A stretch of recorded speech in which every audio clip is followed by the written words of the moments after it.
thank you to everyone who is joining us. We have a couple of announcements as everyone is getting logged in. First, we are recording this session and it will be available here in Excel Events for the next 30 days and on Alliance's YouTube channel after that. Secondly, if you'd like to ask a question during the session, please make sure and use the chat or Q&A area to the right of the viewing window. If you'd like to access English or Spanish captions or Spanish audio translation, please use the widget below the viewing screen or use the link that I've put into the chat to access it in a separate browser window. Finally, this is a webinar type of breakout session. The speakers will not be able to see you, but they will be able to see your chat and Q&A comments in the panel on the right. So please feel free and use those throughout the session. It looks like we're ready to get started. So I am going to hand it over to our speakers to begin. Thank you, Abby. Good afternoon, everyone. Thank you for joining us for this vital conversation. I'm Ebony White with the National Council on Aging, and I'm honored to moderate today's panel on new approaches to SNAP for older adults. We know that while the broad issue of food insecurity affects individuals of all ages, older adults, especially those in underserved, rural, or isolated communities, are facing a unique and growing challenge. Today's panels will bring together three outstanding partners in SNAP Outreach and Hunger Relief who are moving beyond standard models and building bold partnership-based community-tailored solutions. Our panelists will speak on how they have forged meaningful local partnerships, utilize and leverage resources to expand SNAP enrollment and access, and design outreach approaches that specifically meets the needs of older adults in their communities. By the end of the session, we hope that you, the practitioners, our partners, and our advocates in the room will walk away with some actionable strategy. So why does this matter? Older adults are in many cases at heightened risk of food insecurity due to fixed incomes, mobility or transportation challenges, health conditions, social isolation, and living in neighborhoods with fewer food access options. In fact, Feeding America reported that nearly 12.6 million older adults ages 60 and older were estimated to experience food insecurity in the U.S. in 2023. And we also know that older adults living with disabilities are twice as likely to be food insecure as those without disabilities. And despite this need, many older adults who are eligible for SNAPs do not participate. We estimate 48% of those that are eligible are not enrolled. And so without further ado, let me introduce our panelists. We have Candace Baker with Gleaners Food Bank of Indiana, Yair Lopez with Hunger Free Colorado, and Chris Gardner with Catholic Charities West Virginia. Welcome. So before we dive into solutions, I would love for each of you to paint out a picture of what food insecurity looks like for your older adults in your community. And to get us started, I'll pass it over to you, Candace. Thank you so much. I appreciate that, Ebony. So food insecurity in where I stay at in Indianapolis, you see limited mobility, like physical challenges that make grocery shopping difficult. There's transportation barriers, especially, with longer drives in more of the rural communities, like food deserts, with no nearby groceries and medical conditions that also affect how much, our aging seniors, can carry, cook, or even eat. So fixed incomes that force them to choose between food, rent, and even their medications. And because of those barriers, many adults, they rely on neighbors, caregivers, monthly food distributions to meet their basic needs, which is not enough. And, it's hard. And then it's, our seniors don't really ask neither. Yeah, thank you. Let's move this over to you, Chris. Thank you, Ebony. Thank you for the opportunity to be here today and to present. And thank you to all the participants as well. It's a great question. The answer is it's really probably not all that different from one community to the next until you start and begin to factor in other circumstances like local economies and maybe even a sense of homelessness that follows things like unemployment and drug dependency. For the elderly in West Virginia, food insecurity hits a little differently. It's a widowed grandmother trying to raise her grandkids on a small pension and a Social Security check that maybe barely pays the bills. She's left having to raise those kids and be the one that they depend on because the parent got hooked on pain pills that a doctor here in our state prescribed like M&Ms. We have a major drug dependency problem here in West Virginia. It's a 60-year-old man who maybe spent his whole life mining coal to provide for his family, and the mine shut down. And because of political and economic pressures, he's now too old to get a job at another mine, and most other jobs in our state don't pay half what he was making in the mine. But in many cases, these are the same folks who would be the first to show up in the community if anyone else needed help. And they're also the ones who, given when they even can't afford it, they're the ones who still give. They're the ones who volunteer. They're the ones that if you need help, they would give you the shirt off their back. They're not beggars. They're proud West Virginians and they're proud Americans who have worked hard and planned well, but they've gotten thrown a curveball in life. Yeah, thank you. Yeah, how about your community? Thank you, Ebony. And I think very similarly to Chris and Candence, in Colorado, food insecurity among older adults shows up in many different ways that can often be overlooked. And there are older adults who live on fixed incomes that do not keep up with the rising cost of groceries, rent, medical costs. Often we see people skip on meals or have to ration food throughout the rest of the month to make ends meet, or they have to, decide whether buying medicine or buying food or buying cheaper items or unhealthy items instead of healthy vegetables that meet their needs. We also see that many older adults cannot navigate online systems like our Peak portal, which is at our state-funded online benefit system where they can manage their case and apply and see their status on their SNAP case. So isolation plays a big role as well, especially in mountain and rural communities. Transportation challenges make it super hard for older adults to reach grocery stores, submit documents to their counties, and sometimes even a simple snowstorm can cut them off completely from food access for days. So, like my colleagues have said, food insecurity for older adults is not just about hunger.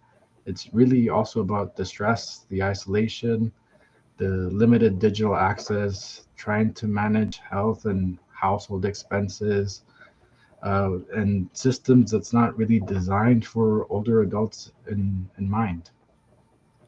Yeah, thank you all for that. Because what you really have done is provided a picture of just the vast things that older adults may be experiencing and as to why they might be experiencing food insecurity in particular. And I think that's important because there are so many different narratives out here that speak to who needs this type of assistance, specifically with SNAP. Yeah, I have a quick follow-up question for you. Understanding that there are a lot of different variables at play in the profiles of what an older person on SNAP may look like varies a lot. What are the most misunderstood realities about older adults who rely on SNAP in particular? Yeah, that's a great question. I think one of the most or the biggest misunderstanding that we see is that people who receive Social Security don't really need SNAP. That should be enough for them. That they don't require SNAP. That should be enough for them to live off of. And in reality, most older adults still fall short every month to pay for rent, medication, even their basic needs with Social Security. And not every older adult receives Social Security. So that doesn't speak for every older adult that we speak of. So it's not enough. And another misconception for older adults is that they don't want to apply, they're not interested, but I think a lot of times, even themselves say that they're not interested, often underneath is it they want the help, but often is the stigma or the process itself that's scaring them off. That's stopping them from applying or from asking for help. They feel embarrassed. They believe that that it's not enough for them, or they're only going to receive a few dollars. So that's where like our job to help them report on deductions, on report on medical costs, to maximize the benefits that they could qualify for, and bust like the myths and reduce the stigma, goes a long way into getting them the help that they need. So there's a lot of misunderstanding out there, and I think it's a lot of the work that we do is trying to combat that. And yeah. Yeah, thank you for that. Definitely some good examples. I'm curious, Candace. I know we talked a little bit about how isolation, chronic diseases, how they are definitely factors. Could you talk a little bit more around how you see food insecurity really intersecting with those issues? Yes, especially in with our seniors, that you see that show up in a lot of frailness, weakness. And it just, the issues is so overlapping because, fewer people can help them, with errands, food pickups, like SNAP enrollment.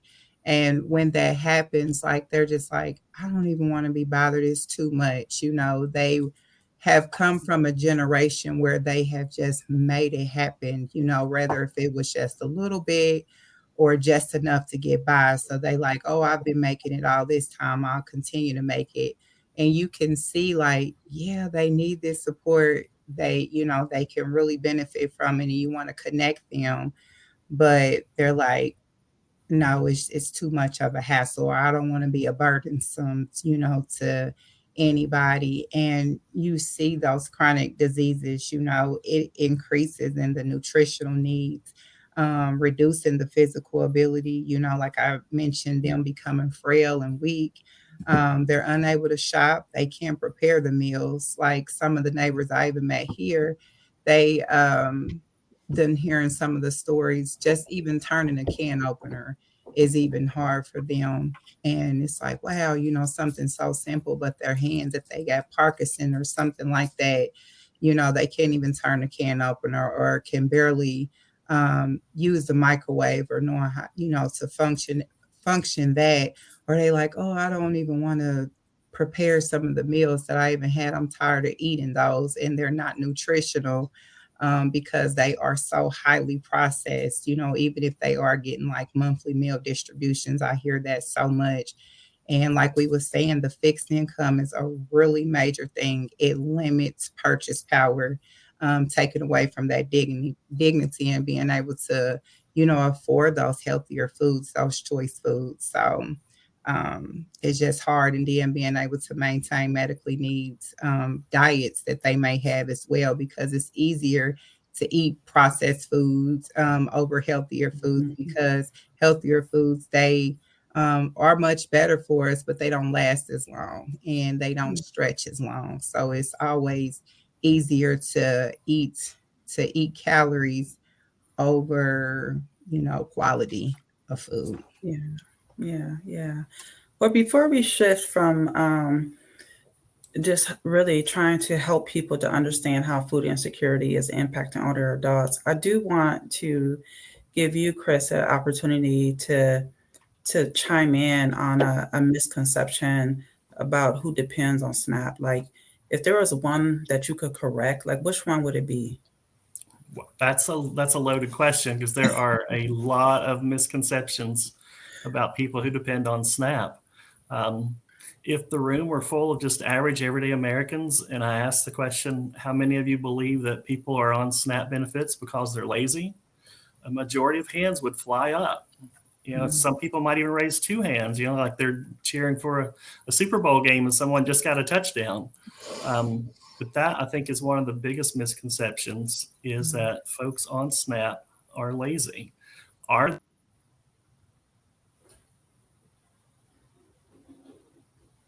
who end up ruining it for others. Those are the ones who end up giving SNAP, people who are dependent on SNAP benefits, they end up giving them a bad name, and it's undeserving. No one, when they were in kindergarten and the teacher asked, what do you want to be in life when you grow up? No one said, I want to be a deadbeat. No one said, I want to be homeless. There was no one that answered the question, that I want to be unemployed or I want to be on SNAP benefits. Nobody says that. People, you want to be doctors, you want to be lawyers, you want to be firefighters and policemen and nurses. And those are the kind of questions that you get in kindergarten. So folks that are on SNAP, they're not necessarily people who are lazy. By and large,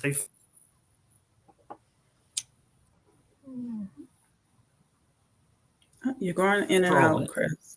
Chris, you're going in and out. Could you say that last comment? Yeah, you're going. If you could repeat that last comment. Okay, so folks who find themselves on SNAP benefits, they usually get there because not necessarily decisions that they made themselves, but they've been thrown a curveball in life that kind of puts them on their edges, and they haven't recovered from that yet. They're not lazy people by and large. Yeah, definitely. I can definitely attest to that, because my mother was not lazy and we were on SNAP and she worked a job. So, so I want to shift a little bit to really trying to think about some of your strategies on how you're reaching under served communities. And so I pose this question to both you, Chris, and Yair, around what strategies do you use to reach underserved or rural communities? And Yair, you can start us off to give Chris a chance to take a breather. Yeah, of course. In Colorado, we're lucky to be one of the main outreach contract partners for the state, and we're able to have outreach partners that do outreach work underneath us and provide outreach support to their communities that they serve. And we have a lot of rural and mountain communities, so reaching older adults requires strong community partnerships. We work with more than 53 organizations across the state, which includes clinics, food pantries, senior centers, family resource centers. These partners are trusted messengers in their communities and are effective at the work that they do. So they're very important in the work that their presence allows us to reach older adults in the mountain towns in remote areas where traditional outreach work does not normally work. We also use referral systems especially for clinics and hospitals that are in those rural and mountain areas where it's hard for us to reach those older populations. This has been very effective because it's just a simple form that a doctor or in the clinic can fill out on behalf of their patients as when they screen for food insecurity, that we can quickly follow up through phone calls or texting after their appointment and get connected with them, especially if they have like limited transportation or mobility issues. And lastly, I think we're also working on expanding our data analysis. I think data is very important. And the more we look at it, if we look at it closely, we will see who we serve, and more importantly, who we're not reaching or who we're not serving. And we can identify the gaps in like language access, geography, the demographics, and try to adjust, those outreach strategies and messaging to strengthen our approach in those underserved communities. And I think this will set us up for success in the next year to come. Awesome. Thank you. Chris, anything to add?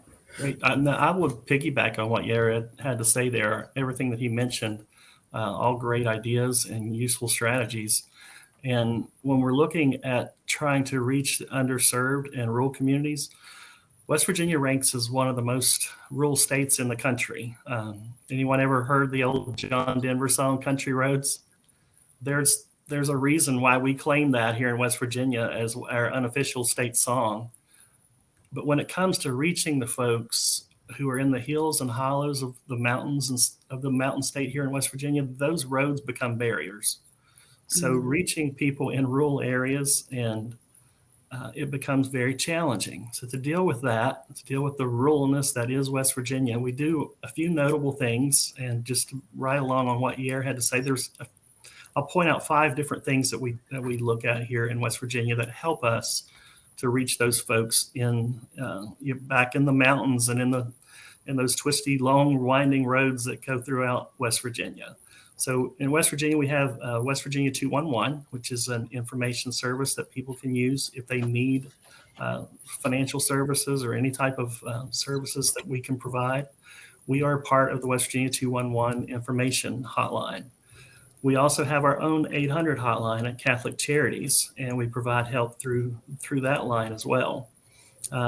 We also hit home services. So we don't just rely on a telephone to go out and you sit at a desk all day and make phone calls. We do go out into our communities and we visit people who are unable to get out. And like Candace mentioned there earlier, there are folks who have some disabilities who can't do things on their own. They have limited access, and we're there in their kitchens, sitting down with them, helping them complete SNAP applications. So we also offer electronic signatures. So even though we may do a lot of our work independently by telephone, and we're just talking to someone over the phone, we can complete a SNAP application for them, electronically gather their signature for that, instead of them having to go to an office and sit and wait in line for hours behind somebody else who's in the room and don't have their stuff together. So we help them, and we do that kind of information for them. We also will help them gather the documents and things that they need to be able to process their applications. So that's something that a lot of folks, they'll send them home with a list and say, here's what you need to have ready for, when the representative from the state calls you about your SNAP benefits. Well, we go the step further, and for those that need it, we will help them find and locate those documents and figure out exactly what they need so that when they get that call from the state agency, they're ready for it. And then our partners, and I know Yair mentioned that as well, that partners are a huge strategy that we use because as Catholic Charities, we are the largest nonprofit in West Virginia, but we're not everywhere in West Virginia. And there are some deep hollows that go back into these mountains a long way where we don't have access to that. But there are some smaller nonprofits who are already in those communities, and we partner with them, making sure that if they have clients who are in need of our services, that we can provide that for them. Awesome. Thank you. Awesome. Really good ideas and strategies. I hope you guys are picking up on these ideas if you're not already implementing them. Candace, I know that you also work with some non-English clients in your community. Can you talk a little bit about how you tailor your outreach to engage them and make sure that they also have access? Yes, so this is a really awesome question, and it's very near and dear to my heart as well, because being here at Gleaners and being an outreach specialist for over 3 years, like we have served Haitian Creole, which is like I think it's like an increase of like 41% here in Indiana, and as well as the Spanish population was like 47%. So it was just myself and another one of my my coworkers, and we both just speak English, but we use like one of the interpreter lines, which it was okay, but I just felt like there was a disconnection there in building those relationships. Because when you are relatable to somebody, you build the relationships in such a different way. And so I felt like because those barriers were there, we wasn't able to connect. There was trust that was there, like, you know, I don't know, especially when it came to the citizen question. So that was really hard. So my coworker and I, we had advocated like, hey, we need to at least get like bilingual um, staff here. And so I'm so grateful that Gleaner saw fit to be able to extend that budget and see that that was something that's needed. So now we are fully staffed and we have 2 bilingual um, staff members that speak Spanish, so that has helped a lot in being able to reach our neighbors, especially during times like this as everything's going on, so they can understand their rights, and if they're just applying for their children, but just being able to explain the application process, because it was a lot of denials, and when we will call the line, they wouldn't understand why the neighbors wouldn't understand why they were being denied. But that is something that's being able to be explained more in depth. And then sometimes the interpreters, you can kind of tell, like, did you say everything that I said? So that has been a huge blessing. And then being able to, with the Haitian Creole, some of them speak Spanish, so they're able to connect with them as well. So that's been a huge blessing. But just being able to also, build that partnering with different organizations as well, especially when we have like community outreach events. We have it now where like in-person interpreter can go, especially like when the Haitian Creole had their big events for the year. If we need an in-person interpreter to go, our job will cover it, or it be services that's there that they will cover to be able to help with the neighbors. So that's really good. And just being able to show that respect, for the culture, because some of the foods that we eat, they don't, and so I love that we have those choice foods too, even at the food bank, when they are able to come through the pantry, because some of those neighbors aren't eligible for SNAP benefits. So then we can do those warm handoffs to the pantry, and they have those cultural foods as well. So Yeah, thank you. yeah. Awesome.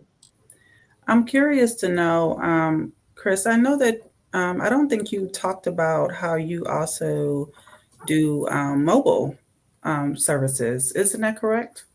We do, and that's one of the strengths, I guess, that we have in our program here in West Virginia.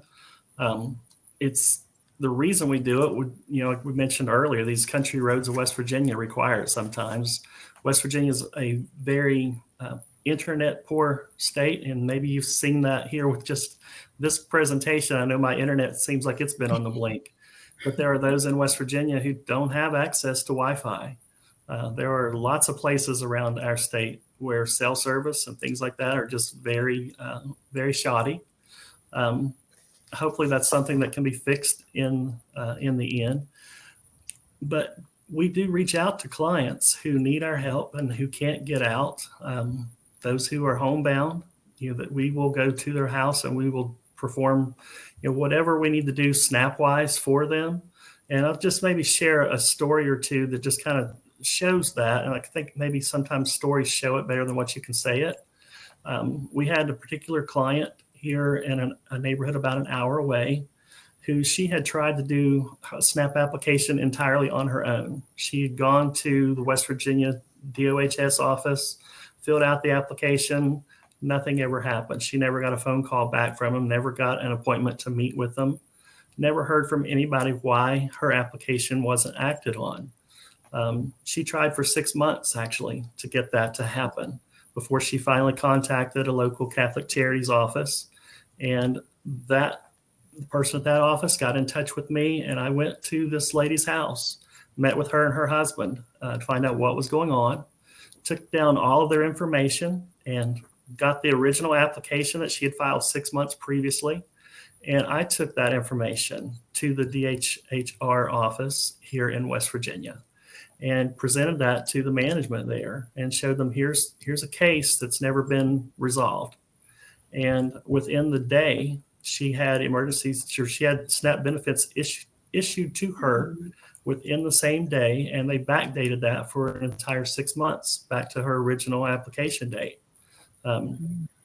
Without us being there to do that, we would be probably 6 months later and she still wouldn't have SNAP benefits. So she was at a point in her life where she was just kind of distraught. Like, she was done.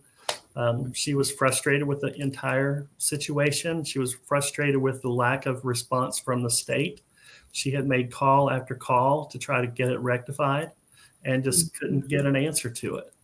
But because we help with the state program, we are West Virginia's outreach arm. We have some backdoor connections that we can talk to folks and say, hey, here's what we've got. We've got a client who's experiencing XYZ. How can you help us? And we can get that help rather quickly. Awesome. That's a great story. And you're right.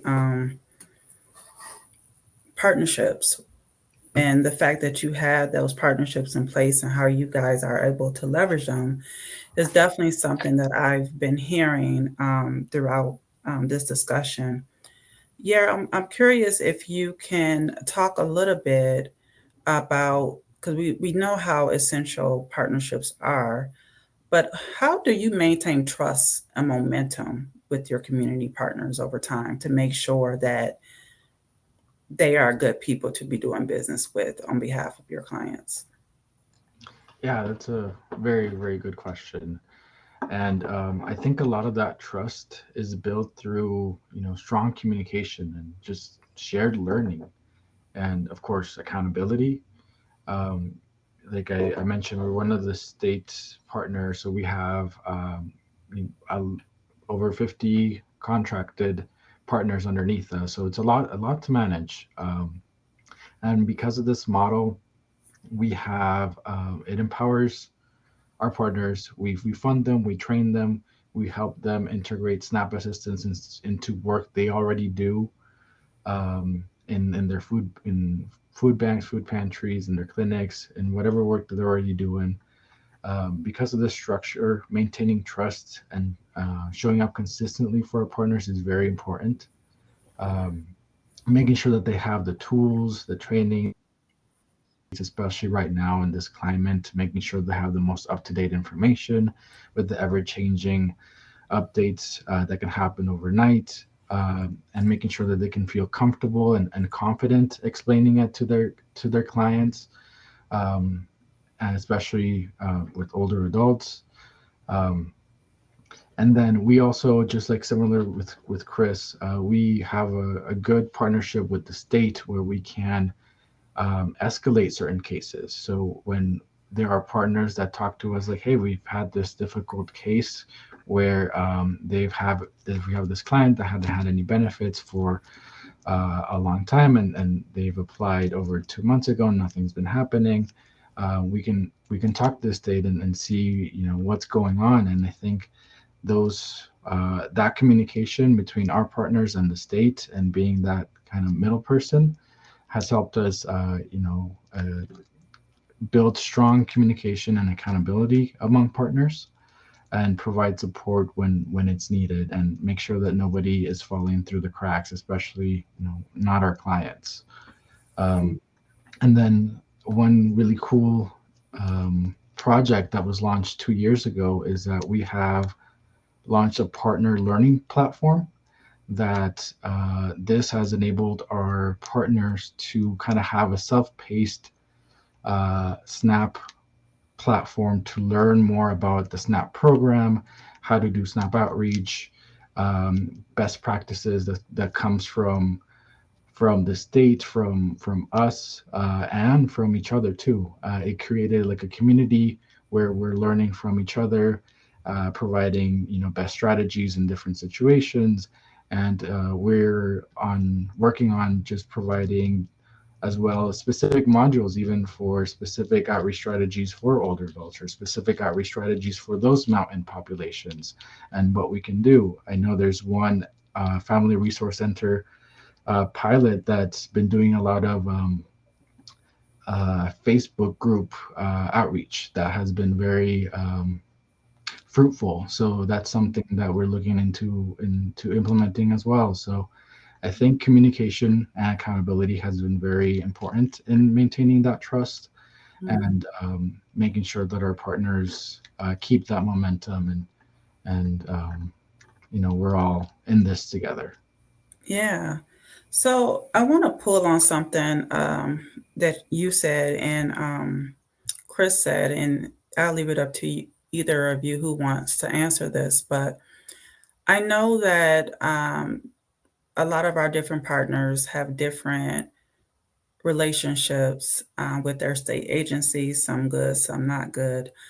How would you suggest, or what are some recommendations that you can give to other partners who are doing similar work on how you are able to get that partnership in place?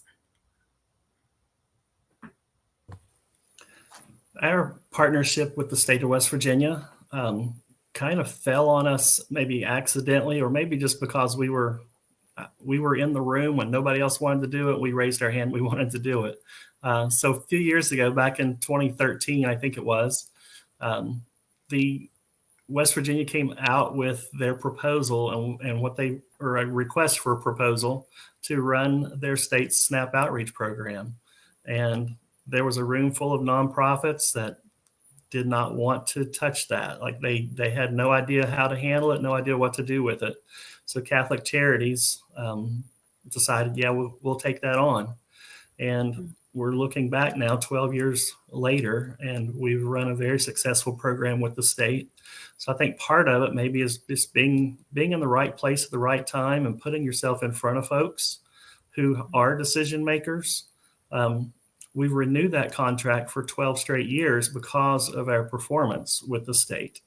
Not because we're out there doing anything better than anyone else, but I'll say it again, we are doing things better than some others who had done it.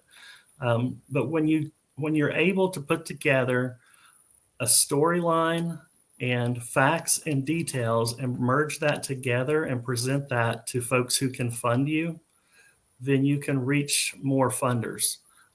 So we've done that through the state of West Virginia and through some other organizations by providing the story along with the facts and the details. Facts and details by themselves are great.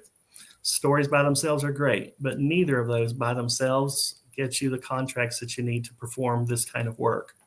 So when you start combining the story and put the facts and the details into it and the performance shows that you're able and capable of doing that job, then funders start sitting up and taking notice. Yeah, thank you. Anything to add?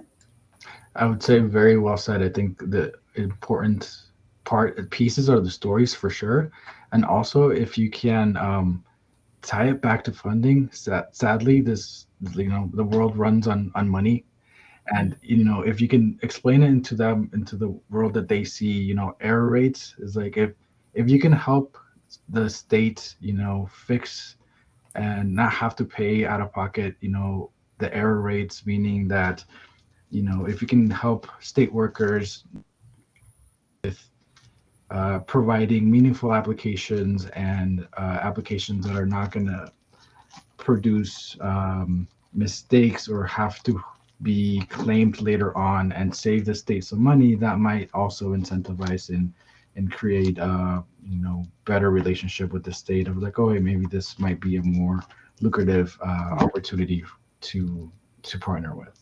Yeah. Candace, I have a question for you. Just understanding that we know that there's a lot of barriers that older adults report in applying for benefits. There's also just stigmas and misinformation. How do you address those barriers with your clients? So me, I'm such a people person. So going out to different, okay, so let me just pull back a little bit. Being at Gleaners, what I love so much, with us not only being, the largest food pantry in the Midwest, where we serve 21 counties, we have not only just expanded from SNAP, but we do Medicaid, TANF, WIC referrals, EAP and child care assistance. So with us doing all those, which is amazing, when we have, especially like our older aging population, they may have their grandkids and they like, oh, well, I have my granddaughter. She's about to have a baby. And if they're in Marion County, I can get them connected with WIC, get them signed up for TANF, and they're not even in the same household. And then grandma, she may want to apply for SNAP and Medicaid as a supplement on top of her having like Medicare. So it works as a whole. So I always just ask like those open-ended questions. Sometimes we ask a lot of closed-ended questions. I know we don't want to be in people's business, but when you see it's a need there or you see a family, you like, well, let me see how I can not only just help this person, but help the family out as a whole. So I kind of just observe to see and, move off intuition, but ask those open-ended questions. And when you start asking more of those open-ended questions, you get more results. You like, oh, wow. So then like at our resource center, also we have where we do diaper distribution. If we don't say that, like if a mom or somebody, a grandmother, have a baby, they don't even know that that's a resource that we have. So it's just asking those open-ended questions, talking to, our seniors and letting them know like, hey, this is a safe place. I know that you don't want your information being out, just being able to make them feel warm and welcoming. And then I love too, because when we're out in the community, being that face, they get familiar. Like Socoa is one of the organizations that they have a program where the seniors get food boxes. Well, we go set up, getting on their schedule, and we set up a table and being able to do those outreach. And sometimes some will go by and be like, baby, I don't want that. No, they gonna be in my business. But then some be like, tell me a little bit about it. And that's give me an opportunity to be able to tell them. So, and you'd be surprised some of the stuff that they think or say. And I'm like, no, that's not true. But, and we walk them through the process too. So not only do we just help them with the application, but I let them know like, hey, I'm gonna follow up with you too. We follow up with them through the end. So that helps get those better outcomes as well. Cause then they're expecting that phone call. And you better believe with the seniors, when you say you're gonna call them, they be expecting them calls. So Yes. Thank you, Candace. yeah, I love absolutely. it. It is about meeting them where they're at. So I know we only have a couple of minutes left. So do anyone have, I'm going to just give you all the opportunity to say one thing that you hope people can take back to their to the work that they are doing. I can kick that off. If you're in the business of helping folks who need SNAP benefits to find and apply for those benefits and walk them through to the finish line to obtaining those benefits, the one thing that you need to know is that your work matters. Your work is meaningful. There are folks who need our help, and they need our help because they can't do it on their own. So keep that in mind as you're working and you get the day-to-day clients who may be a little bit more hostile, and you seem like you get to the end of the day and everything has just been chaotic. There are people that you are helping every single day. Keep it up. Keep pressing forward. Thank you, Chris. Yeah, got about 30 seconds. Anything you want to say? Yeah, thank you all for the opportunity to speak, and same thing, like keep on going. Thank you all for the work that you're doing. It is meaningful, it is very impactful, and even though you don't get a thank you often, thank you from me and from us. Candace? So I just want to say thank you so much for this opportunity and being able to share our lived experiences and our stories and what we do boots on the ground every day. Sometimes it's very overwhelming. Sometimes you got to decompress, but just knowing that, even if you just touch one person, I just live by, if I can just talk to one person and reach one person a day, I know I've done what I have been called to do for the day. So stay in it, keep going. It doesn't go unnoticed. And it is making a difference, one person at a time, one family at a time. Thank you. Thank you. I appreciate you all. Abby, I'm going to kick it over to you to close us out. All right. Thank you. And thank you to all of our speakers. Up next, we have our closing session where we'll present the Hunger Free Communities Award. To join, click on Agenda in your navigation bar to the left of your screen. And that concludes our time together today. Thank you.